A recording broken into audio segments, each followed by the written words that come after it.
코로나 바이러스가 창궐하고 난 이후에 지금까지 좀 오랜 시간이 흐르고, 그 시간이 흐른 시점에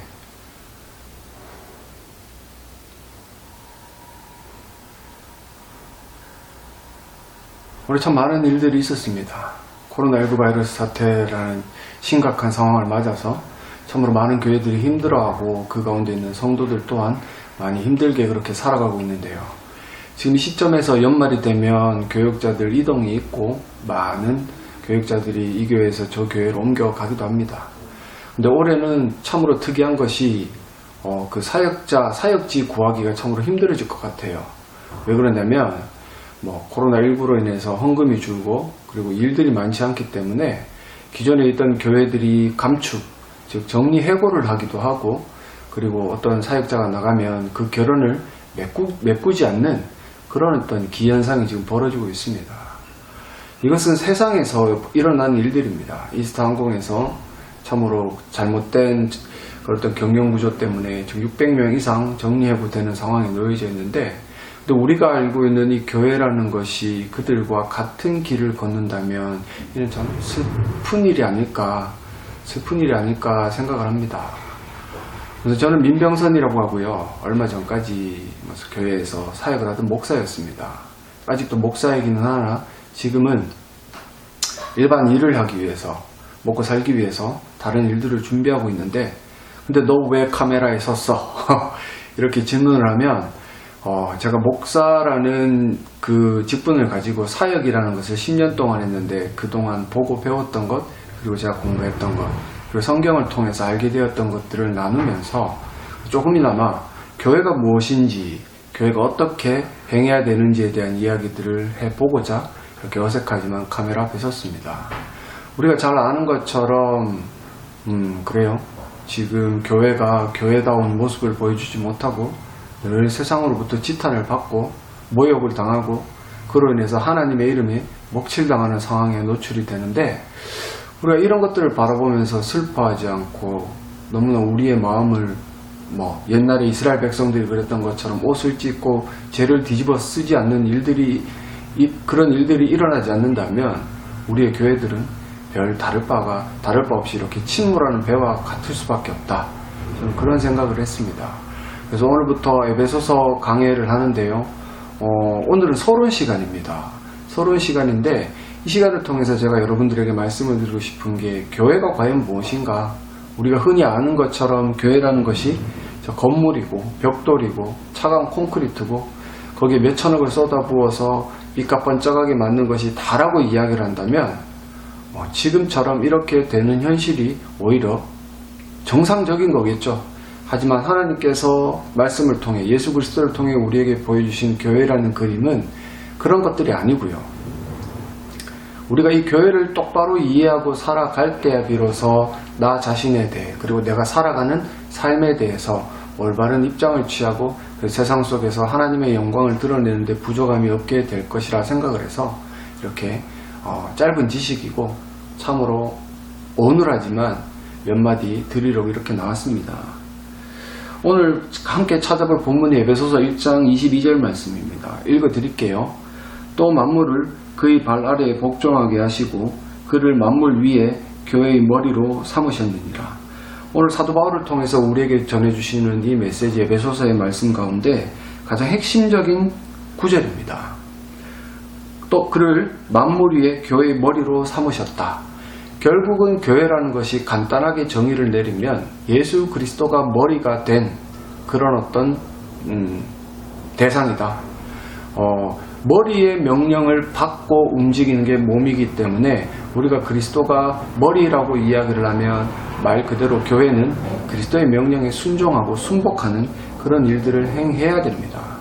그럼에도 불구하고 지금은 많은 목회자들이 자기가 주인인 것처럼 생각을 해서요, 교회를 어지럽히고 교회에 자기가 가지고 있는 어줍잖은 철학으로 무슨 교회인지 아니면은 절인지 분간이 되지 않을 정도로 세속적인 또 무속신앙 같은 것들도 집어넣기도 하고요. 성경대로 성도들을 가르치고 양육하는 그런 것들보다는 오히려 자기의 이권과 자기의 생계를 위해서 살아가는 목사들이 너무나 많기 때문에 이 교회들이 점점 더 힘을 잃고 잃어가고 있다. 말씀대로 교회의 머리이신 예수 그리스도의 통치에 순종하기만 하면 모든 것들이 힘들겠지만, 환난과 고난이 분명히 있겠지만 그 가운데서도 이 교회는 재구실을 할 것이라 생각을 하는데, 지금은 그런 구실을 하는 교회가 많지 않아서 안타까운 마음에 이렇게 말씀을 나누게 되었습니다. 우리가 이 교회라는 것을 살펴보기에 앞서서 성경의 전 역사를 통해 하나님께서 교회가 무엇인지를 가르쳐주기 위한 단서를 곳곳에 뿌려 놓으셨는데, 우리가 그 단서를 살펴보면서 나중에 말미 부분에 교회가 무엇인지를 정의 내렸으면 좋겠습니다. 창세기 2장 16절과 17절을 보시면요, 여호와 하나님이 그 사람에게 명하여 이르시되 동산 각종 나무의 열매는 네가 임의로 먹되 선악을 알게 하는 나무의 열매는 먹지 말라. 내가 먹는 날에는 반드시 죽으리라. 하나님께서 이런 약속을 주시고 하나님이 이 아담과 하와의 통치자라는 사실을 늘 명심하고 살아가기를 원하셨습니다.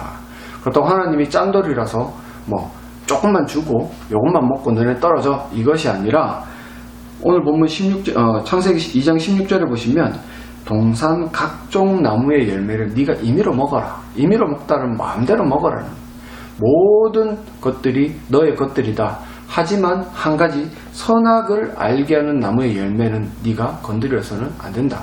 왜 그러냐면 이런 말씀을 너희에게 주고 있는 나 하나님이 창조주요 너희들을 다스리는 통치자라는 사실을 기억하고 명심하는 그런 어떤 대상물이기 때문에 그렇습니다. 그래서 그것을 먹으면 반드시 죽는다라고 말을 했는데, 우리가 잘 아는 것처럼 아담과 하와는 이 하나님의 통치를 거부하는, 즉 에덴이라는 하나님 나라, 하나님이 다스리는 나라 안에 살아가던 그들이 자기가 왕이 되고 싶어서 하나님의 통치를 거부하고요. 그래서 이 선악을 알게 하는 나무의 열매를 먹음으로 말미암아 그들이 이 하나님 나라, 하나님의 통치 가운데서 쫓겨나는 그런 벌을 받게 됩니다. 물론 여기서 하나님께서 반드시 죽는다라고 말씀을 하셨는데, 여기서 죽음이라는 것은 우리 육신의 죽음뿐만이 아니고요, 하나님과의 관계의 단절, 그로 인해서 하나님과 누리던 교제가 모두 다 끊어지는 것들, 결국은 이런 어떤 죄인됨 속에서 끝까지 살다 보면 영원한 심판 가운데, 영원한 멸절 가운데 처하기 때문에 하나님께서는 이를 죽음이라고 표현을 하신 겁니다. 하지만 하나님은 이런 행위 언약을 거부한, 행위 언약이라는 것은 결국 선악을 알게 하는 나무의 열매를 먹지 않으면 너는 영원히 살고 먹으면 죽어 라는 하나님의 말씀, 하나님의 약속이 행위 언약이고, 이 약속을 어겼던 아담과 하와를 에덴 동산에서 내치시지만 다른 약속을 주십니다. 그 약속이 무엇이냐면 창세기 3장 15절에 나와 있는 것처럼 내가 너로 여자와 원수가 되게 하고 내 후손도 여자의 후손과 원수가 되게 하리니 여자의 후손은 내 머리를 상하게 할 것이요 너는 그의 발꿈치를 상하게 할 것이다. 즉 여자의 후손이라는, 아직 이 당시 때는 예수 그리스도라는 이름이 계시되지 않았기 때문에 그가 누군지 모릅니다. 하지만 여인의 후손이 너희들을 구원할 것이다.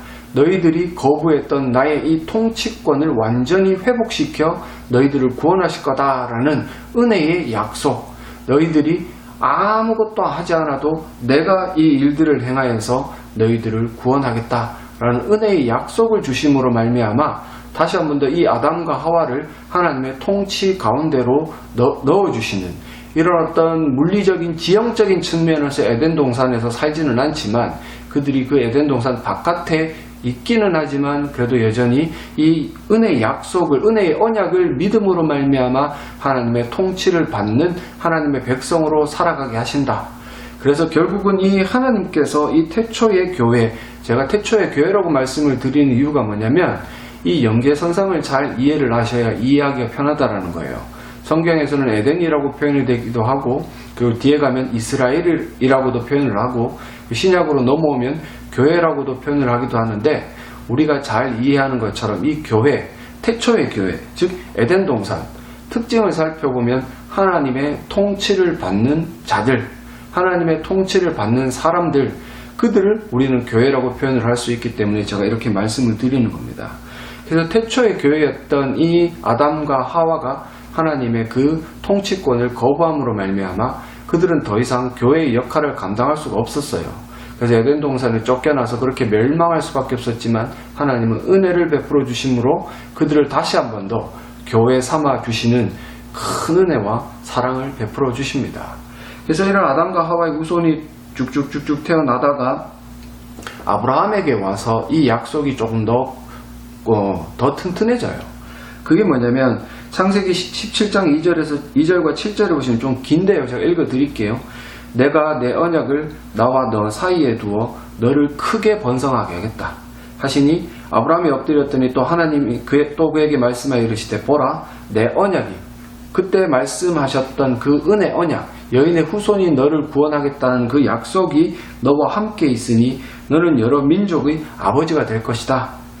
이제 후로는 내 이름을 아브람이라 하지 아니하고 아브라함이라 하니 이름이 바뀌어요. 그죠? 이는 내가 너를 여러 민족의 아버지가 되게 함이니라. 내가 너로 심히 번성하게 하리니 내가 내게서 민족들이 나게 하며 왕들이 내게로부터 나오리라. 내가 내 언약을 나와 너 및 내 대대 후손 사이에 세워서 영원한 언약을 삼고 너와 내 후손의 하나님이 되리라. 즉 하나님께서는 태초에 아담과 하와가 실패해보았던 그런 하나님 나라의 모든 약속들을 다시 한 번 더 주시고 이 아브라함에게 하나님 나라 가운데서 너희가 살아가고 너희 후손들을 통해서 즉 이삭을 통해서 나오는 모든 후손들을 통해서 너의 하나님이 되겠다. 이건 너희를 다스리는 너의 주인이 되겠다 라는 약속을 주신다는 거죠. 이런 약속을 믿고 살아가던 아브라함, 이삭 그리고 야곱에게 와서야 그 이름이 이스라엘로 바뀌어지면서 하나님의 그 약속이 더 확실하게 우리들에게 분명하게 계시되는 게 보여지는데요. 창세기 32장 28절에 보시면 그가 이르되 내 이름을 다시는 야곱, 발꿈치 잡은 자, 속된 말로 속이는 자, 사기꾼 이런 의미가 담겨 있는데 이런 이름으로 이제 부를 것이 아니고 이스라엘이라 부른다. 이스라엘이라는 말은 우리가 흔히 성경에 나와 있는 것처럼 하나님과 겨루어 이겼다. 이런 표현도 있기는 하지만요. 어떤 신학자들은 하나님이 이기셨다라는 식으로 번역을 하는 사람들도 있습니다. 이는 내가 하나님과 및 사람들과 겨루어 이겼다. 근데 우리가 이 두 가지를 다 살펴볼 건데요. 하나님과 겨루어 이겼다. 만약에 하나님이 저 주시지 않았다면 과연 야곱이 이 하나님과 싸워 이겨서 이 이스라엘이라는 이름을 가질 수 있었을까요? 이것은 결국 따지고 보면 하나님이 은혜로 야곱에게 저어주시고 그를 변화시키는 모습을 보여주셨다. 근데 저는 이 해석보다는 조금 더 하나님께서 승리하셨다라는 말씀을 더 선호합니다. 왜 그러냐면 야곱이라는 이름을 가지고 있었던 사람이에요. 그의 인생을 통틀어 보면요 참으로 비참하고 좀 슬픕니다. 사람들을 속이는 삶이었고 그리고 그 삶을 통해서 쫓겨나기도 하고 형을 속여다가 쫓겨나기도 하고 외삼촌 더 악한 외삼촌을 만나서 고생도 하는 그 모습을 가지고 있는 사람이었는데 그런 야곱을 이제는 이스라엘 즉 하나님의 백성으로 삼아주신 하나님의 승리가 이 이름 안에 담겨져 있기 때문에 이것이 진정한 하나님의 승리가 아니면 무엇이겠습니까? 그래서 어떻게 해석을 하든지 간에 우리가 이스라엘이라는 이 이름 안에서 하나님의 은혜를 찾고 결국 하나님의 통치가 회복되는 야곱이라는 그 세속된 인물의 삶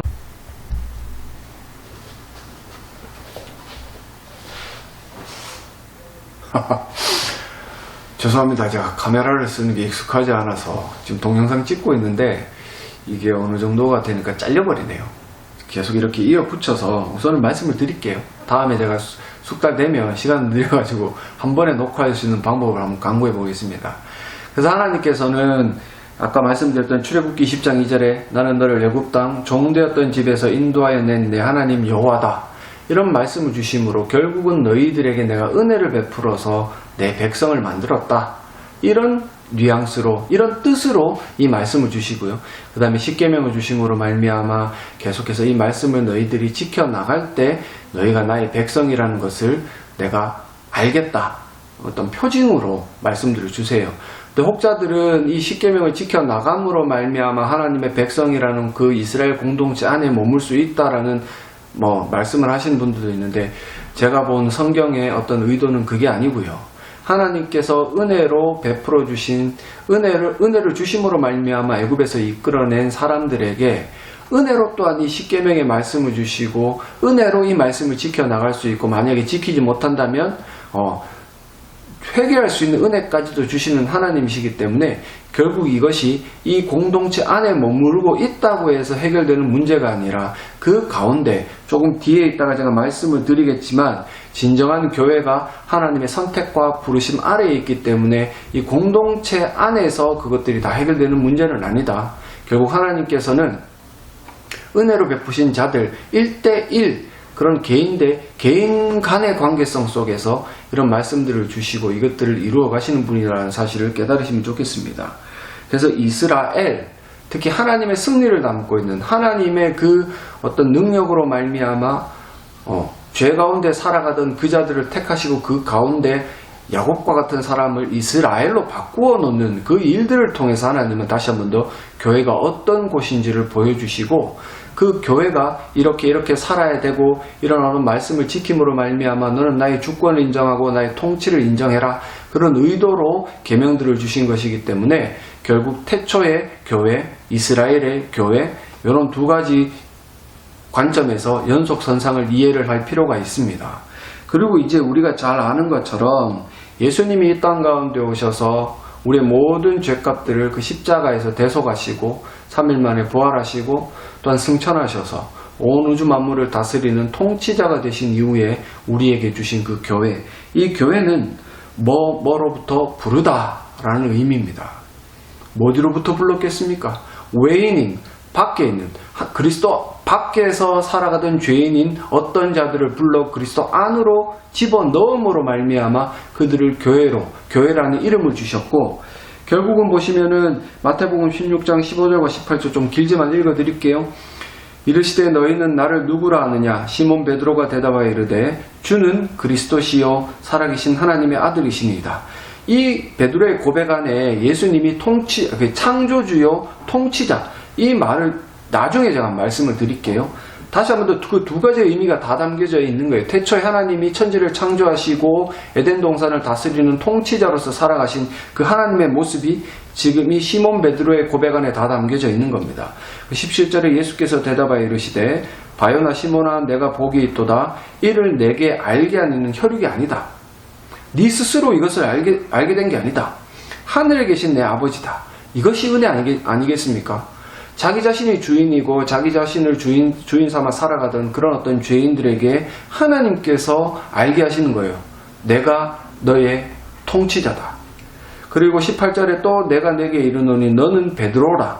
내가 이 반석, 베드로라는 이름이 반석이죠. 그죠? 이 베드로라는 이름이 아니고 베드로가 한 고백, 그 신앙 고백 16절에 나와 있는 주는 그리스도시요 살아계신 하나님의 아들입니다 라는 이 고백 위에 교회를 세우겠다. 내 교회를 세우는데 음부의 권세가 절대로 이기지 못한다 라고 말씀을 하세요. 왜 그러냐면 그 신앙의 고백 안에 내가 예수님의 통치에 순종하겠습니다. 예수님은 이미 창세기 3장 15절에 예언된 것처럼 사단의 머리를 이미 짓밟으셨고요. 승리자로 계시기 때문에 우리가 예수님의 통치에 순종하면 절대로 음부의 권세가 우리를 해할 수가 없습니다. 그런데 사람이 살아가다 보면 눈에 보이지 않는 한 예수 그리스도의 통치보다 세상에 눈에 보이는 그런 곤모술수에 우리가 더 혹하고 그것들을 바라보고 살아가는 어떤 습성이 강하기 때문에 사람들이 눈에 보이지 않는 예수 그리스도의 통치에 순종하기 참으로 어려운 것 같아요. 그거 어떡하겠습니까? 그죠? 근데 우리가 이런 어떤 교회로 세우시는, 교회 제가 그랬잖아요. 뭐로부터 부르다. 에클레시아라는 헬라어인데 에크라는 말은 밖에서부터 안으로 불러들인다는 의미거든요. 이런 어떤 단어를 우리가 봤을 때 로마서 8장 30절에 또 미리 정하신 그들을 부르셨다. 예정론, 이런 것, 선택과 예정, 그리고 어떤 부름에 관한 이야기들은 목사들이 잘 이야기하기를 싫어하고 꺼려하는 게 제가 좀 이따가 말씀을 드리겠지만 거듭남과 관련되어져 있기 때문에 이런 말들을 듣기가 참 어려워요. 그리고 또 미리 정하신 그들을 또한 부르시고 부르신 그들을 또한 의롭다 하시고 의롭다 하신 그들을 또한 영화롭게 하셨다라고 사도 바울이 이야기를 하는데, 이 말씀에 모든 것들이 은혜가 아니고서는 일어나지 않는 일이에요.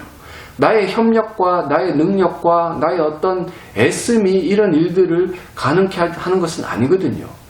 그래서 제가 이렇게 말씀을 드리는 게 뭐냐면, 교회라는 것은 한마디로 정의를 내리면 하나님의 은혜로 창세 전에 어린 양의 생명책에 기록된 자들을 때가 되었을 때 부르시고, 그 자들을 또한 여기 보시면은 의롭다 하시고 영화롭게 하시는 하나님의 은혜 가운데 서 있는 사람이다. 교회 에클레시아 뭐뭐로부터 불러서 예수 그리스도 안으로 들어가 있는 사람이다. 즉 교회라는 것은 건물을 가리키는 것이 아니라 그 교회 안에 있지만 하나님 앞에 진정으로 예배드리는 하나님의 은혜 가운데 거하는 사람이다라는 것을 말씀을 드리고 싶은 겁니다.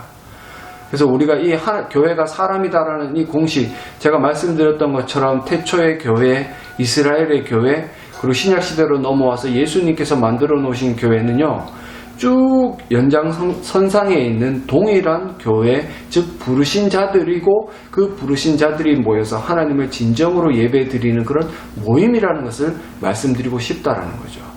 그래서 우리가 이런 어떤 정의들을 모른다면 그저 그냥 건물이 교회고 그 건물 안에 행해지는 모든 것들, 그 교회가 이끌어가는 것들이 교회라고 착각을 하게 되면 나의 어떤 정체성에 대한 존귀함을 잊어버리게 됩니다. 하나님이 나를 한 명의 교회로 세우시기 위해 독생자 예수를 십자가에 달려 죽게 만드시고 그 피를 흘리게 만드셨는데, 우리는 그것들을 망각해버리고 단순히 그냥 건물 하나 돈 내서 지어버리면 저게 교회고, 그 가운데 내가 그 안에만 들어가 있으면, 내가 그 안에서 믿는다라고 고백만 하면 될 것처럼 착각하면 안 된다라는 거죠. 그렇게 살다 보면 교회라는 건물 안, 예배당이라는 건물 안에서 살다가 결국 죽어서 영원한 심판 가운데, 멸절 가운데 처하는 그런 불쌍한 운명을 맞게 될지도 모릅니다. 그래서 제가 마지막으로 이런 어떤 교회의 정의 아래에서, 그렇다면 지금 문제를 던지는 겁니다. 그래서 앞으로 교회가 어떤 일을 행해야 되는가. 마태복음 4장 23절을 보시면 예수께서 온 갈릴리에 두루 다니사 그들의 회당에서 가르치시며 천국 복음을 전파하시며 백성 중의 모든 병과 모든 약한 것을 고치셨다. 예수님이 이 땅 가운데 오셔서 행하신 모든 일들이 교회의 가장 근본적인 해야 될 일들이 됩니다. 그게 뭐예요? 가르치셨다. 교육이죠. 그죠? 천국 복음을 전파하셨다. 전파라는 것은 영어 성경에 보시면 프리치라고 되어 있습니다. 설교라고 되어 있습니다. 그래서 약간 성격이 달라요. 어떤 복음을 가르치는 것과 말씀을 설파하는 것, 설교하는 것은 약간은 다르지만 그래도 일맥상통이 있습니다. 그래서 예수님이 하신 것은 천국 복음을 불쌍한 자들에게 알려주시고, 너희가 이 모든 죄악된 삶을 청산하고 나의 통치를 받는 사람이 되어야 하나님 나라 가운데서 살아갈 수 있다. 이런 어떤 메시지들을 던졌을 때 백성 중에 모든 병과 모든 약한 것을 고치셨다. 이 말은 어차피 공생의 기간 동안 공관복음에 나와 있는 것처럼 정말로 병든 사람이 낫고 죽은 사람이 살아나는 그 일들이 맞습니다. 근데 지금 우리들에게 이 말씀을 고스란히 적용해 보면 우리 중에 환자가 죽은 사람이 살아나고 죽어가는 사람이 안 죽는 그런 일들이 아니라 우리의 죽어있던 그런 심성들이 이 말씀으로 말미암아 살아나는 역사를 가리키는 거예요.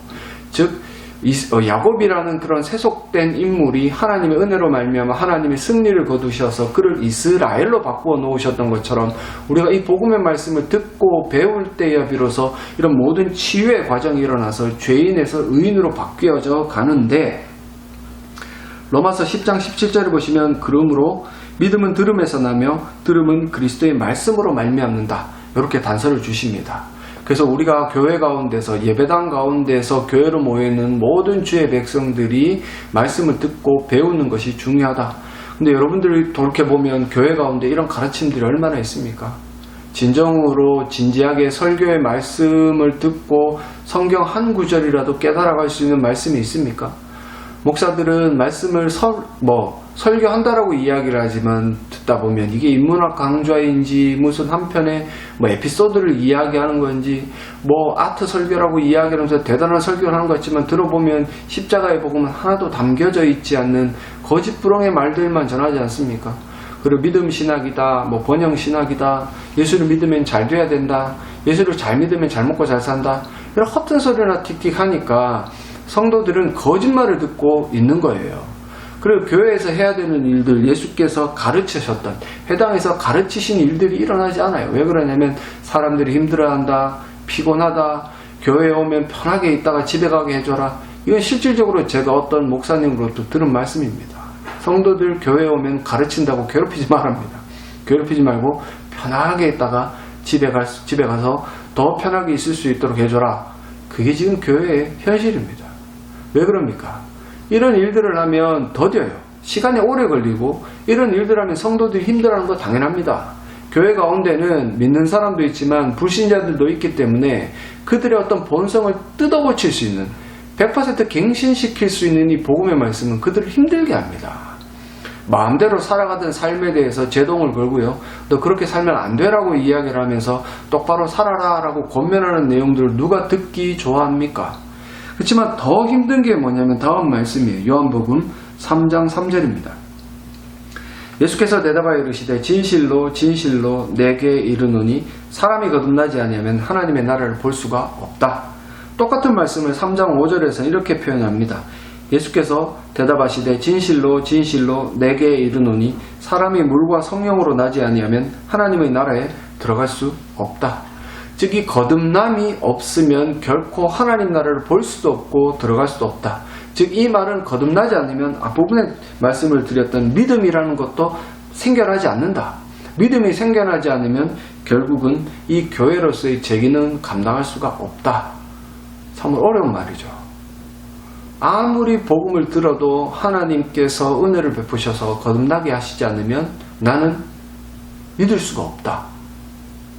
참으로 위험한 말이고 참으로 힘든 말입니다. 하지만 하나님께서는 분명히 성경을 통해서 이 말씀을 주셨고 모든 구원의 주권이 하나님께만 있다는 것을 우리들에게 보여주고 있는 거예요.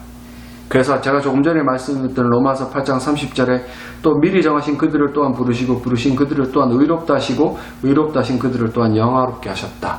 우리 모든 구원론을 한 절에 압축하고 있는데 목사들이 이 선택과 예정 그리고 부르심에 관한 교리, 거듭남에 관한 교리를 잘 설교하지 않습니다. 왜 그러냐면 사람들이 싫어하기 때문입니다. 사람들은 거듭나기 전에는 믿지는 장사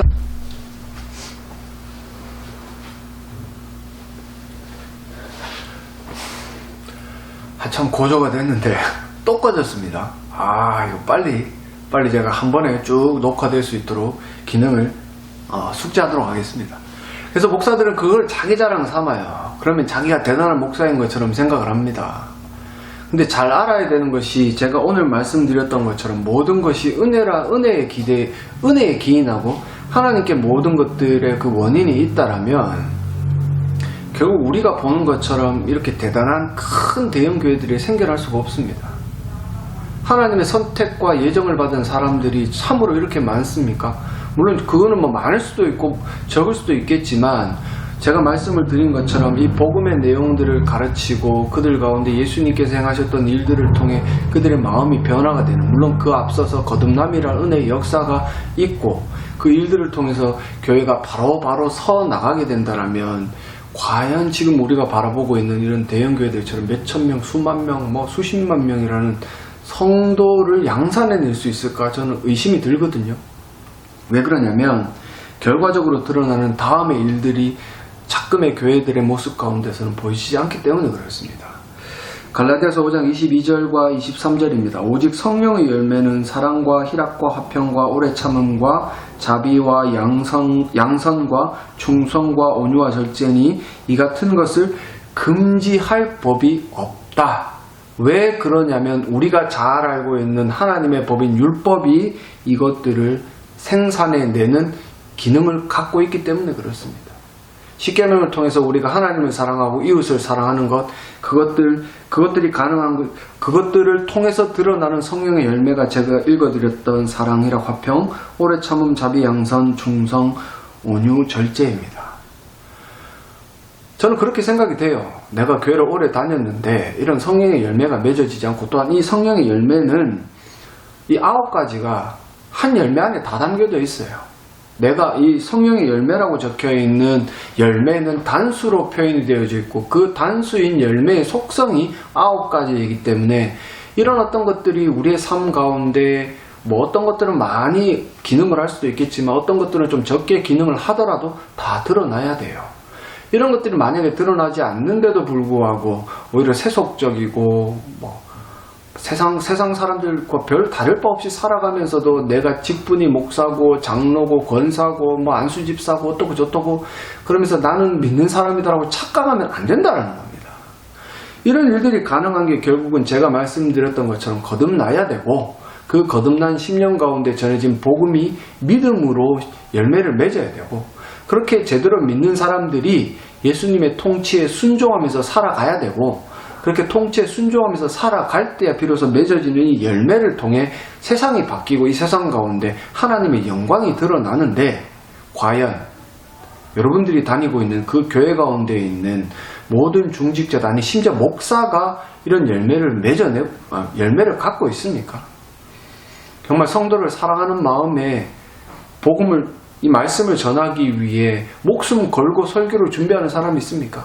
아니면 재탕, 삼탕 몇 년 전에 들어본 말씀이고 그 말씀이 계속해서 반복이 되는 그런 어떤 일들이 벌어지고 있지는 않습니까? 참으로 안타깝고 당황스럽습니다.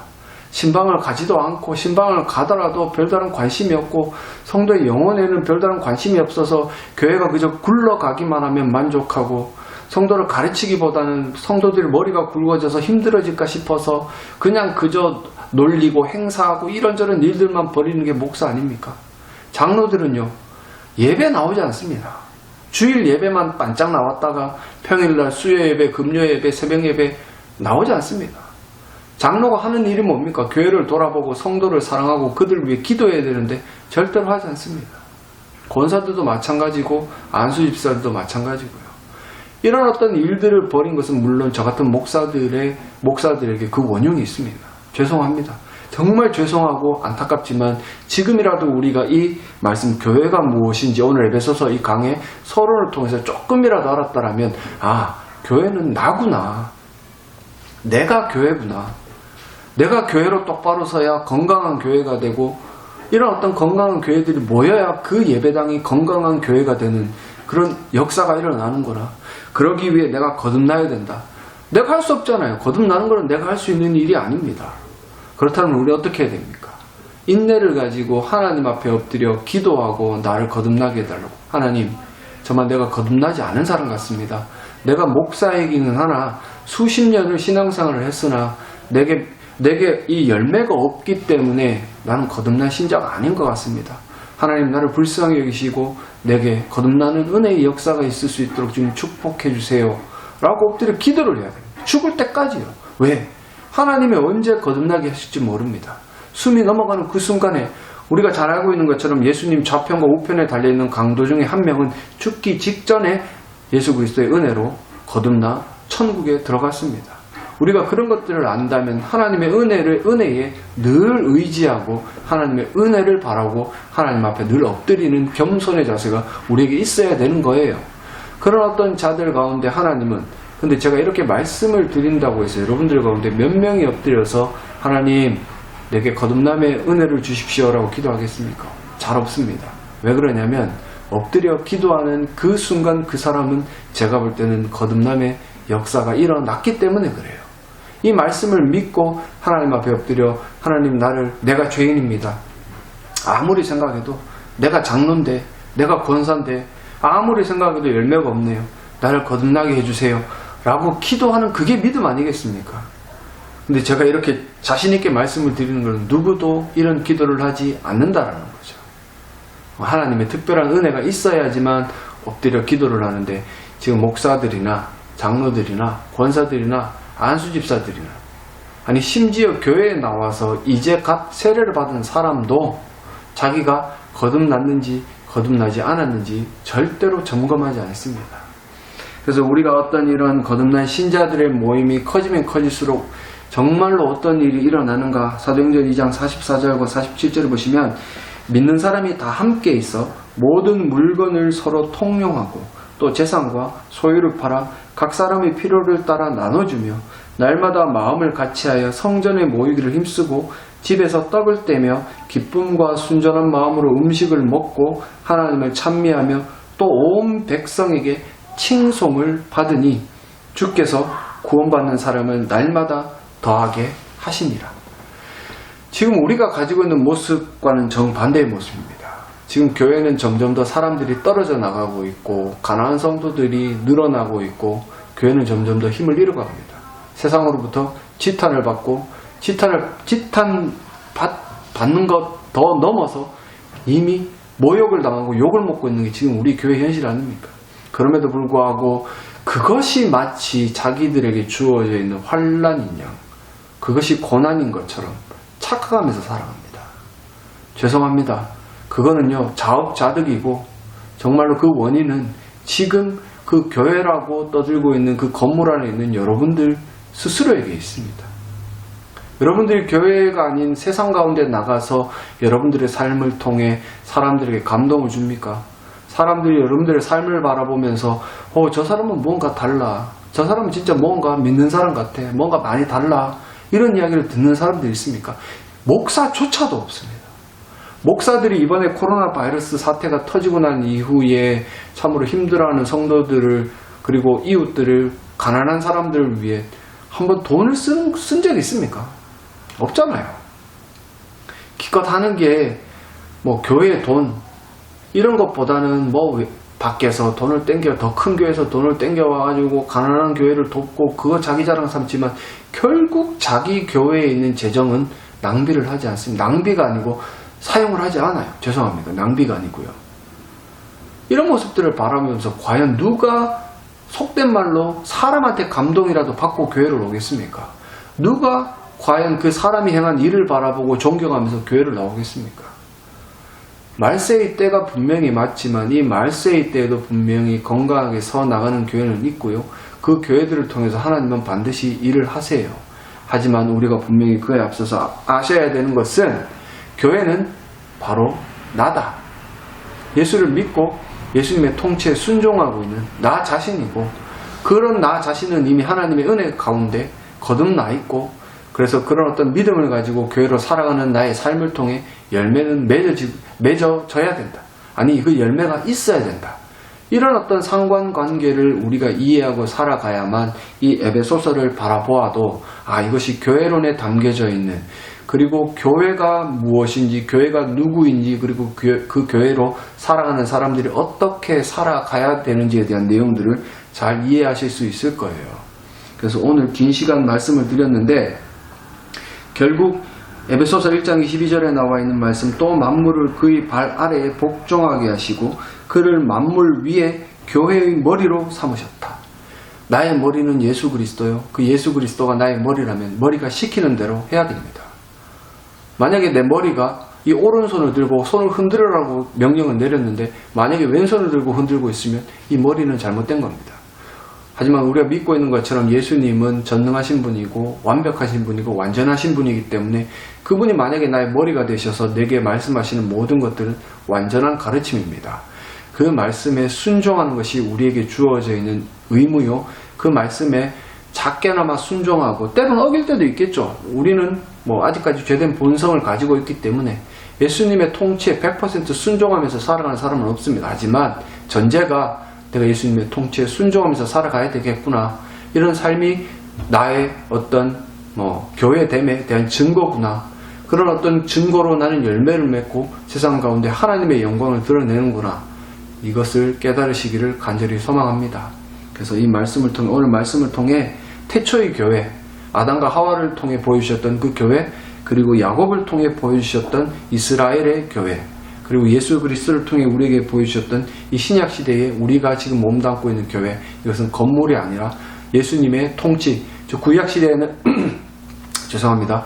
구약시대에는 하나님의 통치를 받던 백성들, 그리고 신약시대에는 예수님의 통치를 받는 지금 우리 자신이 교회요.